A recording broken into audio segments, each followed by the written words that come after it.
Hello guys, we have tiling problem today. So let's see what the problem is. So we are given a floor of size m cross n. This is a floor we are given, and we have given two types of tiles, which is 1 cross m and m cross 1. So basically we will have to fill these tiles, into in this floor.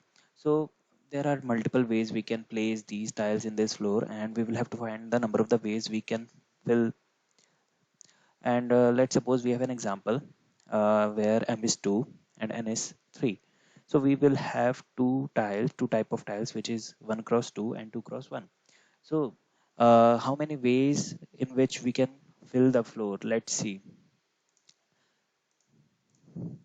So if I go like this, if I have a floor like this, the width is 2 and the length is 3. So basically now, if I want to place a 1 cross 2 tile, then I will place 1 cross 2, right? 1 cross 2 tile. The length is 2 and it is 1. And then another tile can be placed on the top of this tile. So it also will be 1 cross 2. So the length of the floor which is left is 1. So I cannot place 1 cross 2 file here, but I can place a tile with with the size is 2 cross 1. So if I place a 2 cross 1 tile here, it will be filled. So I have one configuration. Now another configuration can be just opposite to it. I can fill a 2 cross 1 first, like this much of the portion has been taken by the 2 cross 1 tile, and now we have left with a length of 2, where I can place two tiles of 1 cross 2 each. So this is another configuration. Let's see what other configuration we can have.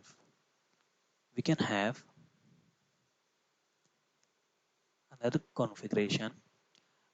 Actually, I can place 2 cross 1 2 cross 1 tile here. Like I have placed 2 cross 1. I have placed 2 cross 1 here again, and then I have placed 2 cross 1 here again. So this is the third configuration I have got. So these three configuration in which it is 2 comma 1, like 2 and 1 I'm taking like this, and then we have 1 comma 2, and then we have 1 comma 1 comma 1. So these three types of configuration we have got this for a specific example. Now I think you might have got the question, and now the answer is number of ways equals to 3. So the answer is 3. So how to solve this problem? How can we approach this problem? The thing is this. So this is the problem. This was the problem statement. Now let's look at the answer, at the solution, or uh, at the method to solve this question. So if we have n as the length of the floor, we can have two things. Either we can choose 1 cross m, or we can choose m cross 1. If we choose 1 cross m, then obviously if you look at this, we have n. If we choose 1 cross m, so 1 cross m will be taken by this.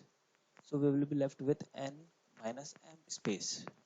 So we will be left with n minus m space. And in the other case, if we have m cross 1, so m cross 1. So we will be left with n minus 1 space. So we have two possibilities, two things for n. So basically, if I can say that the problem is reduced, right? So my f of n, which I am gonna find out, is equals to f of n minus m plus f of n minus 1. So this is my recursion solution. This is my recursion statement, which I'm gonna follow. Now, let's dive into this solution. Like let's see the conditions which we will have to put. Now, if the first thing is n has to be greater than 0, right? Second condition, if I go through if I go through the f of n minus m, like this one, then it like before approaching, like before going through this recursion statement, I will have to check if n minus 1 is greater than 0. Like if n minus m is greater than 0 or greater than equals to 0, then only I can find the recursion for this thing. Because suppose if let me take an example here. Suppose we are given it is 1, right? Suppose it is 1, 2 cross 1, like this much of space has left, right? So I cannot go for 1 cross 2, like 2 will be this much, but I have left with this much only, so I cannot go for that. So basically, if n is 1 and m is 2, then it is less than 0, so I cannot get go for that.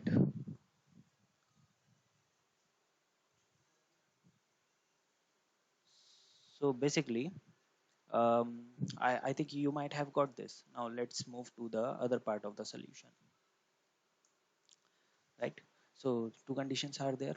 Now let's go for one more thing which you may like.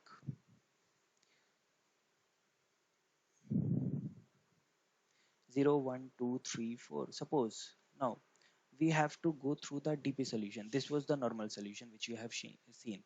Now, now we are going for DP solution. And what's the difference between this solution and DP solution? We will see it later. So the first thing is, first thing first, why we are going for a DP solution? There are two conditions which has to be fulfilled if we want to go for DP solution. First, we should have overlapping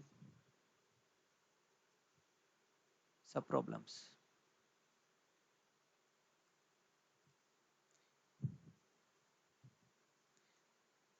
Another one, like if we have overlapping subproblems, then we can go for that. And the other thing is, we should have a recursion statement, like right we had.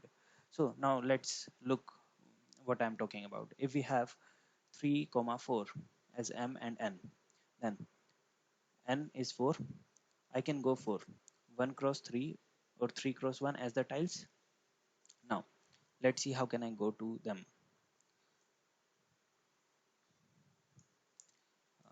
Okay, 1 cross 3 and 3 cross 1.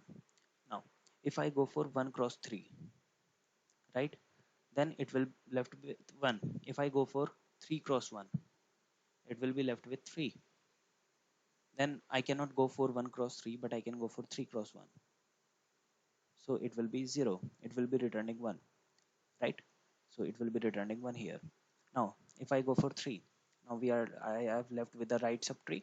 It is 3. So we have two things. If it is 1 cross 3, then it will be 0. It will be returning 1. If it is 3 cross 1, then it will be 2. Then if it is 1 cross 3, then I cannot go for that. But if it is 3 cross 1, then it will be 1. I cannot go for 1 cross 3, but I can go for 3 cross 1, which is 0. So what will I get? I will get 1 as here, 1 here, and 1 here. So I've got 3. Like for the 3, I have got 2, and for the 4, I have got 2 here. So basically for the 4, I have got 3. So if I look at this, if it is 0, it will be 1. If it is 1, now you can see here, if it is 1, it is 1. If it is 2, now if it is 2, it is also 1. and if it is 3 it is 2,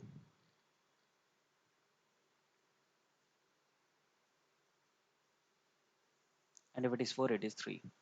Now if if you want to look it other way, then we have also this thing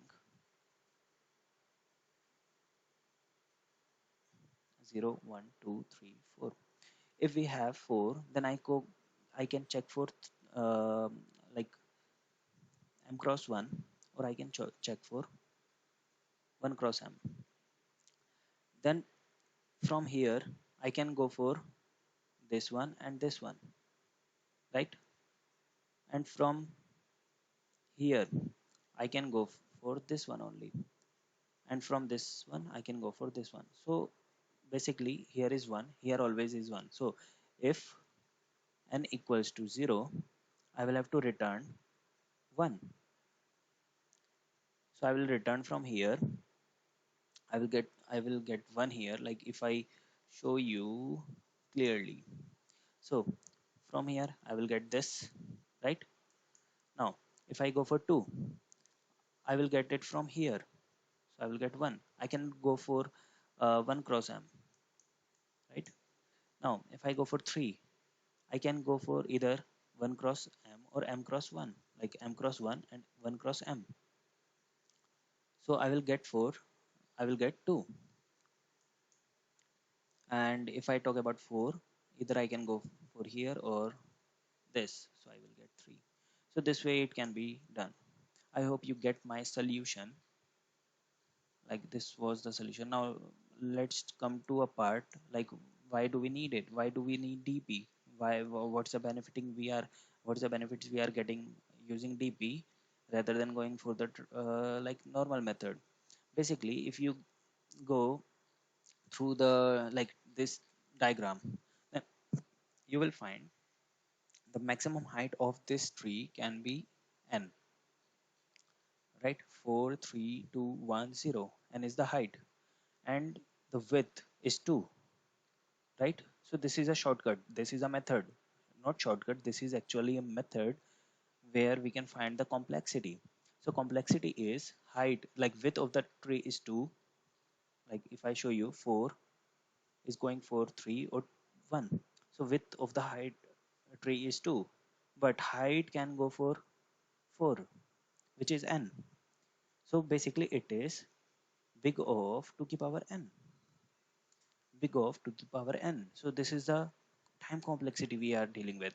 But in if I talk about DP, like if I talk about DP, so whenever I came across anything, if I came across anything which is already available, like if I talk about this example, if I come through this, then 2 is already available, like 2 is there, so I won't go check for 3 again, or like this.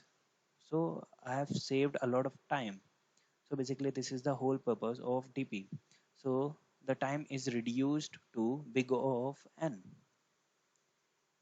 but we are taking extra space of big O of n, which also we can reduce, which I can talk about later.